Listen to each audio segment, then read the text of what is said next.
We start with an answer to a simple question from Alex Cunningham, the Labour MP, during a debate on the Queen's speech, asking, should it be necessary to have food banks in 21st century Britain? Now, who would not respond by saying, no, it is a stain on our collective character that they are necessary?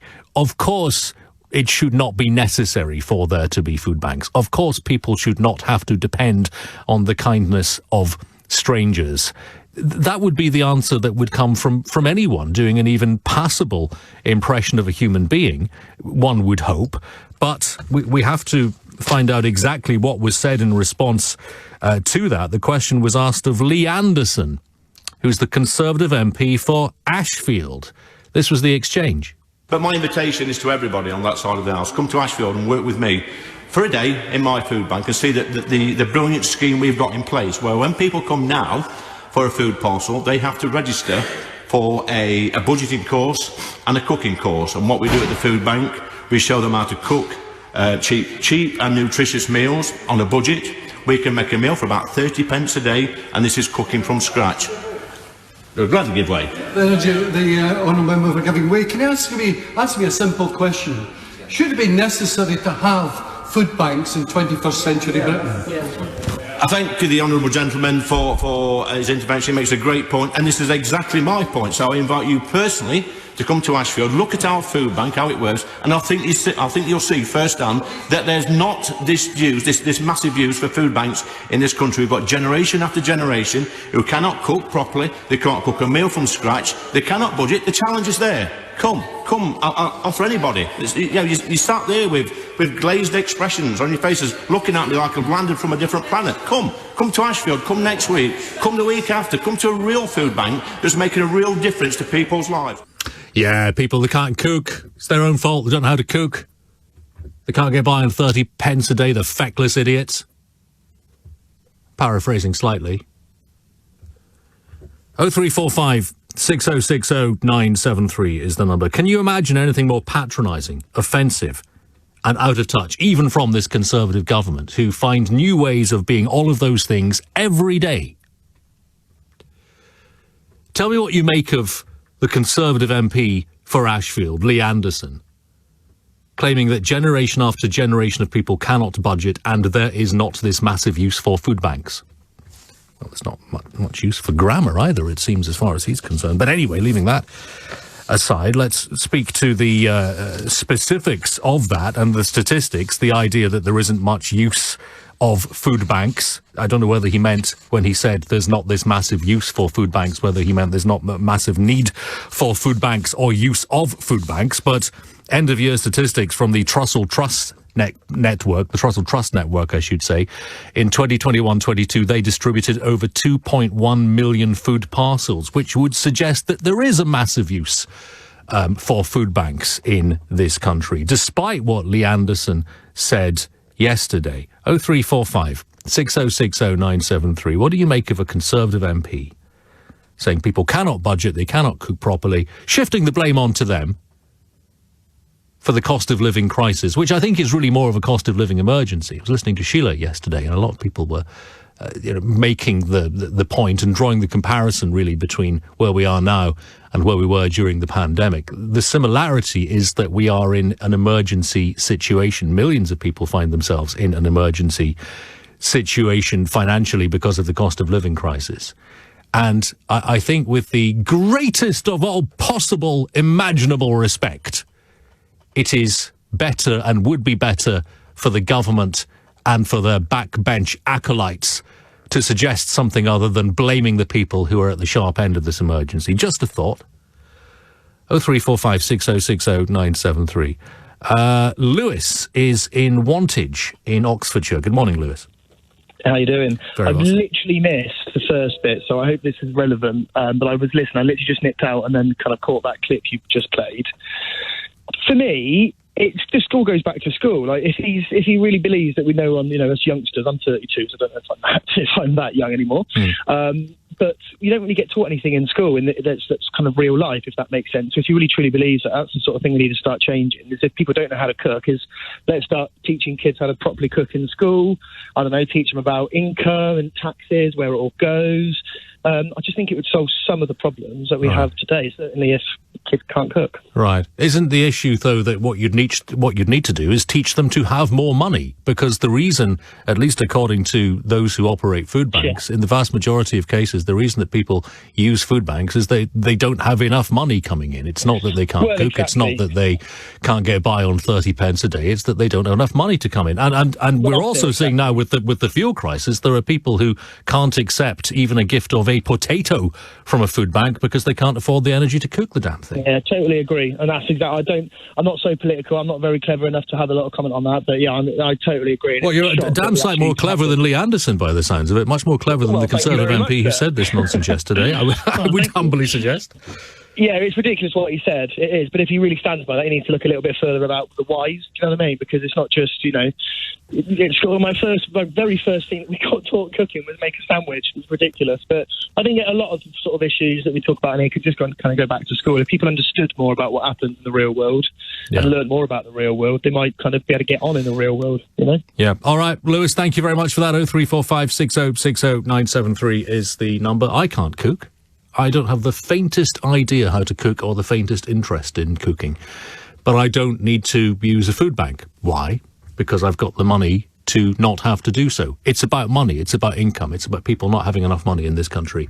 In the literal millions, 2.1 million food parcels distributed by the Trussell Trust Network, the Food Foundation think tank a couple of days ago, with their data pointing to more than 2 million people having to, at some point over the course of the last month, go a day without eating. This is about money. This is about income. This is not about some misty-eyed, gammony vision of the past being advocated by this Conservative MP, this no-mark in Ashfield. James in Cardiff. Morning, James. Good morning, Darren. How are you doing? I'm very well, sir. How are you? Not too bad. I am absolutely spitting nails, to be honest, because, it's just one MP after another from this disgraceful government. But it's so frustrating. It really is, because that man had the gall to say what he said yesterday. When there is actually, and this is a fact, and you can check it out, it's it's been proven, that there's actually more food banks in this country than McDonald's. I'm going to take your word for that. I don't know whether that's true, but it's absolutely true. Okay. And that's that's not off any internet, because I don't do internet. I've heard it from experts on the radio. Well, I've got the numbers here, actually. We've just, so you are right, roughly 2,000 food banks, roughly 1,300 branches of McDonald's, apparently. Correct. Yeah. And he said there's not a need for them. Well, he said there's not this massive use for food banks. You've got to pass that sentence and try to work out exactly what he meant to say, perhaps, what was going on in his brain, or what passes for one when he was saying those words. I just think that this is my whole point. They're just not. They're not in touch with reality of what's going on. They're living in some sort of alternative universe. They must be. I'm starting to think that's the only what normal people are seeing and feeling. But someone else has made this point on social media. So Pauline's texted to say that this is victim blaming, and it is, isn't it? It's blaming the people who have to use the food banks for the fact that they're having to use food banks. Yeah, they're just coming up with any nonsense to justify why they're not actually putting their hand in their pocket and helping the people who actually need it in this country. They're a disgrace and an embarrassment to themselves. What is the correct? What's next, Darren? What's next? I'll tell you what's next. Go on. It'll be the workouts next. They'll be they'll be choked in work hoses. Do you know what? I've been asking myself what's next pretty much every day since about the middle of 2016, and every day that question has been answered in a way that I would not have wanted. James, thank you very much for that in Cardiff. 0345 6060 973. You had before this in the Commons yesterday, the patsy of the day, of course, was Michael Gove yesterday, who was doing the media round trying to defend the government's position, putting on those silly voices. You know, Michael Gove is usually a lot better at racking up lines of support for the government's position, but he didn't really seem to be on form yesterday. Lorraine in Birmingham says, Darren, on food banks, this is a typical right-wing approach. First, deny the problem. Second, blame the victim. No surprise there. 0345 6060 973. Lee Anderson is his name, Conservative MP, saying there's not this massive use for food banks and generations cannot budget. Can you imagine anything more patronising, more offensive, more out of touch? Well, yes, it's whatever one of them says tomorrow. But until they do, this is what we're working with. Mike's in Beverley. Morning, Mike. Morning, Darren. Yeah, this is just the latest in a series of condescending rubbish from Tories. You have Jacob Rees-Mogg saying, if the people in Grenfell had have any intelligence, they'd have got themselves out. And then you have the useless Eustace saying, well, if you've got a problem with money, just buy budget brands. Do you know what was so offensive about that is that it implies that no one in financial difficulty has not already had that idea. As if they've gone, oh, George Eustace, he's a genius. This is how I can save money. I can start, buying value brands rather than the premium brands. The implication that he is the one that's thought of this is so wildly off beam and offensive apart from anything else, isn't it? Yeah, and one thing that hit me with Lee Anderson today was he was saying that you have to take compulsory cooking courses if you want to sign up at the food bank. But if you think back about 6 weeks, the food bank administrators said, and it was all over the press, they couldn't get rid of potatoes and fresh veg because people were refusing them. They couldn't afford the gas to cook them. Yeah. Now, that proves that people going to food banks were buying fresh veg and cooking it quite happily until they couldn't afford the gas. Yeah. So why would they need cooking courses? They were cooking these things quite happily before. It's the shortage of gas that's the problem, not the inability to cook. It is, and famously the potatoes that cannot be received by some attendees at food banks because they can't afford to cook those items. But also, it used to be the case, and not that long ago, food banks would ask specifically for non-perishable items, canned goods, which of course, by and large are going to need at least heated up, if not actually cooked. And of course, for the same reasons, they're being rejected as well now, aren't they? Yeah, exactly so. I mean, I've no objection if food banks were willing to give people courses in cooking if they asked for them, but not to make it compulsory before you can sign up. And the Citizens Advice, and there's loads of organisations out there, will help people with budgeting, money saving expert, all the rest. There's loads of places you can go to get help on budgeting. Why is it compulsory? The man's a lunatic. Mike, thank you. And Beverley, 0345 6060 973. Again, apart from anything else, making it compulsory to have those lessons is incredibly patronising. And I imagine that if someone is already in the position where they have to make use of a food bank, the last thing that they want is to be talked down to by someone like Lee Anderson. William's in Newcastle. Morning, William. Good morning. I don't want to talk so much about food banks, but I agree with this MP, except I think it's a bit stupid to say that you can eat on 30 pence a day, or you can cook a good meal for 30 pence. Well, he did say that. It might have been true a long time ago, but the simple fact is, I'll just give a quotation from the old mother. I mean, she's dead now. She nearly got to 100.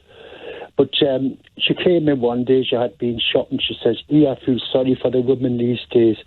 They've got to work all day. You see them at the checkout. She says they look so tired. And she said they got their children with them. The children look so sick and pasty. And she said, you look in their shopping basket and they've got a load of rubbish. That's what she said. It's a load of rubbish. All that money wasted. Now, she's talking as somebody who lived during the war and in the austerity after the war. And she managed to bring up 4 children. That's me and my sisters on our own after her husband died. Now, you're talking to somebody who's got, a lot of common sense there, an older woman with a lot of compassion and so on. Now, this MP, I don't care what his motive is, but he's right, because nobody bothers to cook. Well, hang on. It's not just the stupid thing about taking away from the schools. Every time, for example, in LBC, you talk about food, it's always from supermarkets. The supermarkets pay both political parties, so that they've got their bets both ways. You think life would be better if we didn't have supermarkets? I'm just confused as to the point here. What do you say? Well, is your point that life would be better without supermarkets? No, I didn't say life would be better, but even if you look in Australia, there's certain rules that they have to have local shopping centres.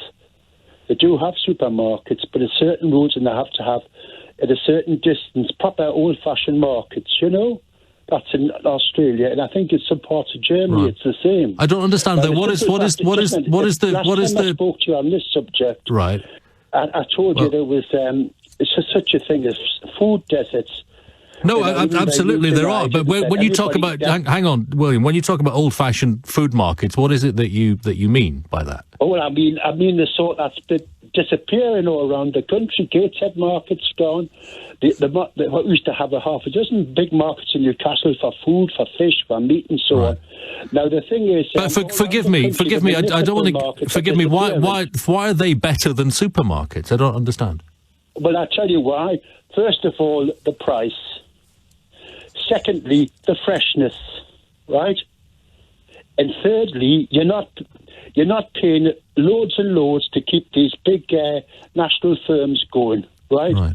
The money that's earned locally is spent locally, and that's why they're better. And the simple fact is, they used to be heaving on a Saturday in particular. You couldn't get through them. Birmingham, Leicester, and so on. But if they were cheaper, why didn't people keep using them then?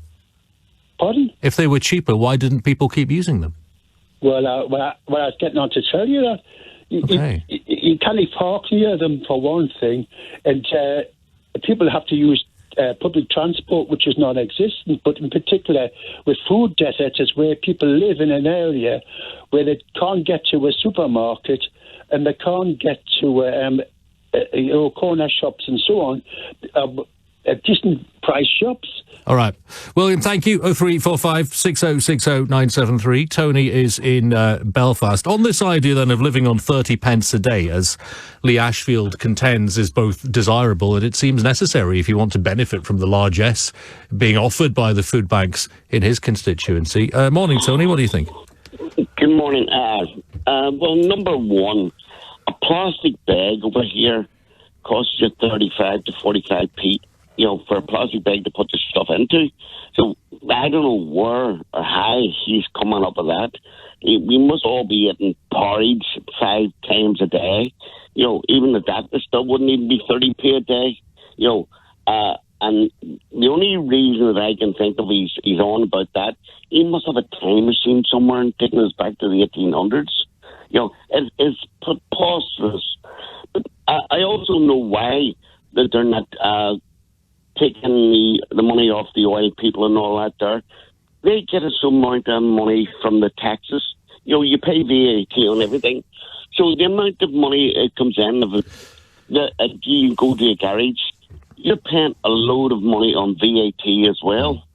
So the more the price goes up, the more they're getting in for VAT. And they don't tell you these sorts of things. And this is for 2 years' time, when they have to go to the election. That budget before the next election was, we'll be giving you money left, right, and centre. Yeah. They'll bring you up to the.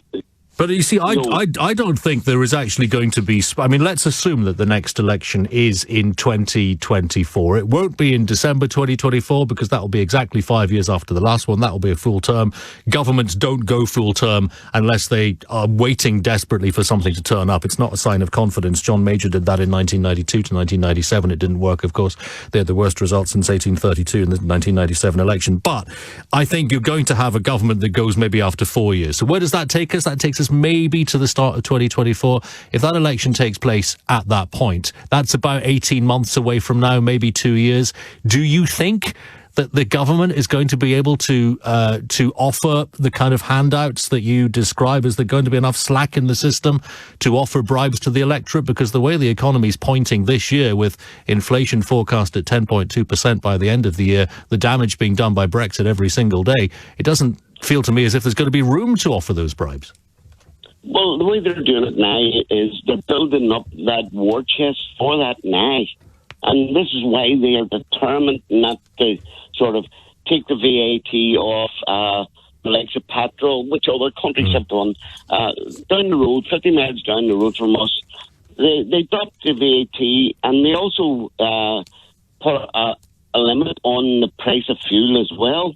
So I can't understand how they can't do it in sort of the United Kingdom as such. They can't lower prices. But the biggest thing is, people are starving. They're literally starving. The next thing was they'll be doing what they done here donkeys years ago, 100-odd years ago, was it's your fault as usual. You shouldn't have ate that carrot. That carrot was for next week. Yeah. All right, Tony, thank you. In Belfast, 0345 6060 973. Yeah, just another one of the vote leave lies, of course, by the aforementioned Gove, and whichever voice he was using at the time, and probably his own, which is the most ridiculous of them all. And Boris Johnson, you will recall, talking during the referendum campaign about the certainty that a leave vote would bring in terms of being able to cut VAT in a whole variety of different areas. Still we wait. Susan's in Brighton. Hi, Susan. Hi there. I just want to say that a lot of the food banks around the country do provide cooking lessons. But from what we're hearing now, a lot of people find they can't afford the energy to do their cooking. Yeah. So, for example, the things that are really cheap, like presumably what that MP was thinking about, things like beans, pulses. You've got to soak them for a certain amount of time, but then they take quite a lot of time to cook. So, an hour, half an hour to cook dried pulses to make them palatable. And then you've actually, to make them something really worth eating, you've got to cook them with onions and so on. The point is that people are saying that they can't afford the electricity or the gas to cook these things. And this is not something on which he touched at all, which again is why I posed the question. Can you think of anything more out of touch, even from this government and from their acolytes on the back benches? Because you're absolutely right. The cost of living crisis is so acute for millions of people that simply being able to pay for the electricity or the gas to cook the items from the food bank is proving impossible. Why do you think they just don't seem to understand that, Susan? Well, I think you've made the point. There is no understanding of, why can't you just put a slow cooker on, for an hour with a piece of meat and a piece, a whole bunch of beans and potatoes and blah blah. Yeah, but it's obvious. It's obvious to us. It's obvious. Inconceivable. It's obvious to us that they don't understand that. I guess my question is why? Why do you think they are so out of touch as to not realise what they're told repeatedly, not just on shows like this, but day after day, presumably from their constituents as well? For some of us, we can't even afford to cook these items. Why don't they get it, do you think? Well, I mean, surely that's, you've answered your own question. Well, I don't think I have. I'm genuinely puzzled. Well, because it's if you live in a world where, you can buy a coffee for £2.50, it's inconceivable that you can't put a pound of beans or onto a stove for an hour and cook it. But we're talking about people who can't even afford to do that. Susan, thank you. 0345 6060 973 is the number. A text says the biggest scroungers are MPs. They voted against subsidising food for starving children, but they're happy to have 9 subsidised bars. We talked about drinking in the Commons a couple of weeks ago. It was, Joe, wasn't it? It was impossible to find a definitive answer to the question, just how many bars are there on the parliamentary estate? It's a non-zero number. It's quite a bit higher than 0 for sure. But you're right. There is a lot of whether technically it's subsidised or whether the food and drink outlets on the parliamentary estate are allowed to run at a loss, which I think would amount to the same thing as a moot point maybe. 0345 6060 973 is the number. Conservative MP Lee Ashfield saying, Lee Anderson, forgive me, MP for Ashfield, saying with a straight face, there's not this massive use for food banks and generations cannot budget. Can you think of anything more patronising, offensive, or out of touch? Hunger in the UK is not about food, it's about a lack of income. We know the main drivers of food bank use are problems with the benefit system, challenging life experiences or ill health, lack of informal or formal support. That's what the Trussell Trusts say. And I'm going to imagine that most right-thinking people would believe the words of the Trussell Trusts on food banks rather than the words of Lee Anderson.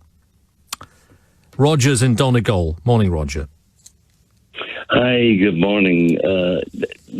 My view really is that it reveals so much about where this guy is coming from, and I think there are people who come from a position of comfort and control, who believe that there are 2 different classes of people in the world, that those who fall on hard times, those who are hungry, are a kind of underclass who are ignorant and unable to budget, etc., etc. And once you start to dehumanize a whole section of the population, you can really come off with the most extraordinarily stupid statement. As I think he has done yesterday. I agree entirely, and I think not only is it disparaging, it's also dreadfully harmful, because there are people who, although in dreadful need, they feel ashamed to go to a food bank, and this is only making things worse. Well, that's it, and you're right. You've got to imagine what those words mean to somebody perhaps who've had to go to a food bank for the first time because of the difficulties caused by the pandemic, or maybe they find themselves on the wrong end of the cost of living crisis again for the first time, going to a food bank for the first time in their lives, which must be, going through the process of getting referred and then actually turning up for the very first time. It must be deeply, and I don't think it should be, but it must be a deeply embarrassing, scary, confusing experience. And to have this oaf yesterday standing up and bloviating about there not being massive use for food banks or of food banks, and to talk about generations being unable to budget and to blame the victims of economic circumstance, must just pile on that pressure so much more. Roger, thank you. Dina in St John's Wood. Hi, Dina. Oh, hi, Darren. What really concerns me is that his constituents need to go to him for some really serious issues. And I can only imagine how they must be feeling now. Like, is he going to say to them, no, you can't have this, or I'm not going to do that? It's like going back to the Victorian era when, the Mr. Bumble said more, and all he really recommends is people live on gruel. I mean, living on 30 pence a day, I don't know anyone that does that. And I was listening to Ian Dale, and they asked the question to 4 MPs, what would you like to see added to the menu at Westminster? And they were coming up with the most amazing meals. And I thought, how can you be talking like that when you've got an MP in your house recommending people live on 30 pence a day? I mean, I honestly don't know who he thinks he is, and I don't know how he's become an MP. And I don't know where we're going to go when when this particular government has chosen the poor, the disabled, the elderly to be the victims of what is happening in the financial markets. I mean, it's really horrifying to think people have to go to him for help.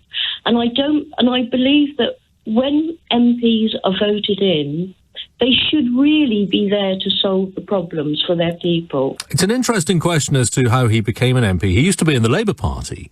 He switched to the... yes, indeed, he was a Labour councillor. He switched to the Conservatives in 2018. And, I think he's in the right party now. Certainly, he's in a party that seems to reflect the patronising crap that he came out with yesterday. It's a perfect fit, really. I mean, arguably, he was in the wrong party before, I'd like to think. He must have been in the wrong party. And I really worry now that at the level of where people used to be able to go to their MP as a last resort. And MPs would often sort out the problem for you. But now I think they've got absolutely no intention of sorting out the problems anymore. I think they are there to create an ideologue that we all fit into, or just shut up, Well, here's the thing. There are lots of traditional Conservatives, I would suggest, who will be certainly will have their head in their hands at the comments that dribbled out of his gob yesterday, and will be embarrassed to be part of the same party. Now, some of those traditional Conservatives will no longer be in the Conservative Party because they'd be in that category of grown-up that was expelled by Johnson a few years ago for not going along with his Brexity nonsense. But doubtless there will be some MPs who are thinking, what on earth are we doing sharing the benches with this guy? Dina, thank you. Mark in Birkenhead. Morning, Mark. Hi, Darren. This is like a long time coming, and Brexit was its main thrust.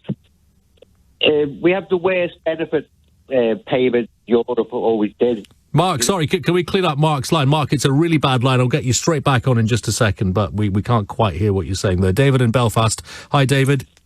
Hello, Darren. Good morning. I'd just like to say that Tory MP is out of touch with reality in the United Kingdom, and he's so patronising to suggest that we can't budget or cook. How about reinstate the £20 uplift to make my monthly income back up to £308? So at the minute, I'm on £228 a month. So you minus the gas and electric, that's £120 a month. So I'm left with pretty much nothing, really. And I'm struggling. I'm choosing between heating and eating, and I don't really have a life. And also, I live on about £1.90 a day for the next month. So how can anybody say that we can't cook or anything? According to Lee Anderson, you can do it on 30p, never mind £1.90. No, it's impossible unless you're going to buy 3 refresher bars and live off that for the next 28 days. Yeah, which might be fun for a day, but not sustainable in the long run. David, thank you for that. Mark in Birkenhead on a better line. Hello again, Mark. Hi, Darren. Is that better? That is better. On you go, sir. Yes. Yeah, I personally, and I'm sort of holding this belief as I've been home and seeing what's going on, But Brexit was there, we're going to take back our laws and all that. The only recourse we had left to the law was, in Europe, we, the under-class, working class, or whatever we're called, the disenfranchised. The gig economy was allowed to sort of proliferate. Yes. And then you get rid of all the workers out of the country, the migrant workers and all that. Yeah. Then you'll have to take a job. And when people are, and they are now starving, people are beginning to starve and die. And some people will start taking jobs for £4 an hour or £3 an hour or whatever, Which would be illegal, of course. Well, it won't be because, we make our own laws now. Except that the minimum wage and the living. I mean, that wasn't actually anything to do with the EU. It was brought in by a Labour government in 1999 in the teeth of Conservative opposition. But they do seem to be reconciled to keeping the minimum wage and the living wage, at least. So, were there to be a change and people were to start working for £3 or £4 an hour again, that would be evidence of an employer behaving illegally as things stand. But like the Boris, and his cohort, like you said, these modern Tories, they have no respect of law, and it'll be sort of that. Well, if they're hungry enough, they'll do these jobs, They'll not pay benefits, and other people will say, yeah, well, it's scroungers, with your son readers and the narrative that was, you may think it's far-fetched, but I'm telling you, No, listen, I don't think anything. If it can be, this is the lesson that I've learned over the last few years. If you can imagine it, it is possible. If you can think of a horrible dystopian outcome, imagining it indicates that it is possible, because some of the stuff we've seen in this and other countries over the course of the last few years has actually gone beyond that which we could ever have imagined. Mark, thank you for that. Connie in Stockwell. Hi, Connie. Good morning, Darren. Look, the reason I'm calling you, because you should know something very important. I was listening to Nick Ferrari on, I think it was Wednesday morning. It was really heartbreaking when people were talking to Nick, that they can't afford to pay, for food, and having a meal, only once a day or even once a week. And the question for food banks is, we shouldn't really be embarrassed, if we need a place to go to where we have with something to eat. And then what do I see in the end of in a supermarket where I go to? What do they do in the end of the day? Mainly in the bakery department or mainly in the reduced to clear department. Are you listening to me? I'm listening to every word, Connie. Yes. Go on. Yeah, and then what do you see in the end of it? As I said, they're coming along with the so-called, yellow, rubbish bins, getting all the bakery stuff together, getting all the reduced to clear items together, food that they can't get together, that they can't sell, or they don't want to sell at the end of the day. I mean, this is supposed to be, a modern society. And when I challenge them, my son is really disgusted about that. And when I challenge them, what are they going to do with the food? They're saying, they want to get this for charity. Yeah. What charity? And I don't believe a word what they say. Why don't you get this food together and those poor people who can't have something to eat, give this to the people who need that. All right, Connie, thank you very much for that. George says Lee Anderson is just further proof that the Tories absolutely despise the people who vote for them. And you're on the nail on head on this one, George. The saddest part about it is that the poorly educated supporters show so much pathetic devotion towards them. They think, quote, Boris, unquote, and his acolytes are their friends. Now, whether or not you take issue with the characterization of their supporters or as being poorly educated, there is absolutely pathetic devotion. And time after time after time, the greatest trick that has been played by all right-wing politicians in history to an extent is to persuade people to vote against demonstrably their own best interests. We've seen it time and time again. We saw it with Brexit. The areas of the country that voted most enthusiastically for Brexit are the areas of the country that have seen funding drop by the greatest. I'll tell you, the part of the country that's not been damaged that much by Brexit, London, where I'm sitting right now. Relatively speaking, London has been shielded from much of the worst of the damage caused by Brexit. The parts of the country most badly affected by the drop in funding, all the parts of the country that voted most enthusiastically for it. I wouldn't wish Brexit on anyone, but it's harder to have sympathy for some people than others. Christine says, hi Darren, the government should give back the £20 universal credit uplift, as it would make such a difference for people claiming that benefit not to have to visit a food bank. Well, I think with the £20 uplift, Christine, it made the case for its existence when it existed. It absolutely showed that it was necessary. And that's why I think it's perfectly reasonable to talk about a cut to universal credit rather than the removal of the uplift, because it showed that the level ought to have been 20 quid higher in the first place. And that's before we get into those people on legacy benefits who didn't benefit at all even from the uplift. And in my view, absolutely ought to have done so.